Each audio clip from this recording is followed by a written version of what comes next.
क्या महाराष्ट्र की राजनीति में एक और भूचाल आने वाला है? क्या एनसीपी नेता अजीत पवार भी शिंदे की राह पर चलेंगे? क्या पवार कुनबे में दरार आ गई है? ये सवाल नागपुर से उठे हैं और दिल्ली मुंबई के सियासी गलियारों में अटकलों की नई लहर उठा रहे हैं।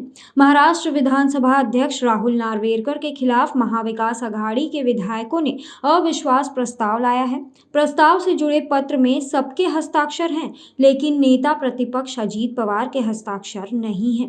अजीत पवार से जब पत्रकारों ने पूछा कि अविश्वास प्रस्ताव को लेकर आपकी सहमति है क्या, तो अजीत पवार ने कहा कि अगर सहमति होती तो मेरा हस्ताक्षर भी होता। अब सवाल उठता है कि नेता प्रतिपक्ष अजीत पवार सत्ता पक्ष के प्रति नर्म क्यों है?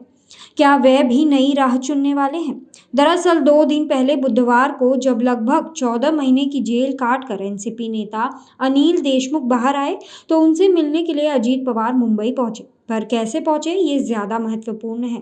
शिंदे फडणवीस सरकार ने उन्हें सरकारी विमान मुहैया कराया। जब किसी ने इस बारे में मुंबई में सुप्रिया सुले से पूछा, तो उन्होंने कहा कि मैं कोई दादा की ट्रैवल एजेंट या सेक्रेटरी नहीं हूँ।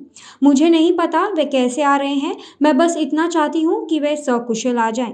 इसी तरह एनसीपी नेता जयंत पाटिल ने जब स्पीकर के लिए कुछ आपत्तिजनक शब्द प्रयोग में लाया, तो उन्हें सत्र से निलंबित कर दिया गया।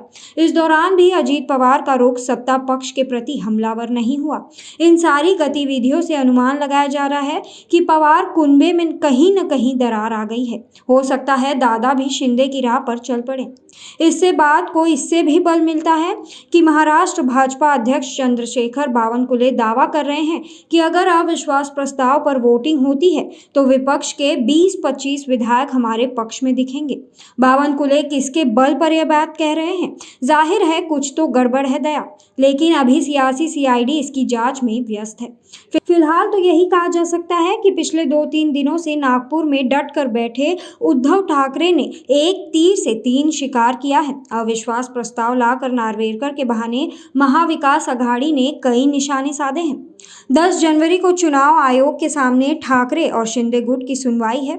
वहीं 13 जनवरी को सुप्रीम कोर्ट में असली शिवसेना किसकी है, शिवसेना का धनुष बाण चुनाव चिन्ह किसका है, इस मामले पर सुनवाई है। वहीं जनवरी के पहले पखवाड़े में ही कोर्ट में बीएमसी की वार्ड संचरना को लेकर भी सुनवाई होनी है। ऐसे में यदि चुनाव आयोग से ठाकरे गुट को कोई झटका लगता है और गेंद स्पीकर के पाले में जाती है, तो अविश्वास प्रस्ताव के चलते स्पीकर के लिए सत्ता पक्ष के काम आ पाना उतना आसान नहीं होगा।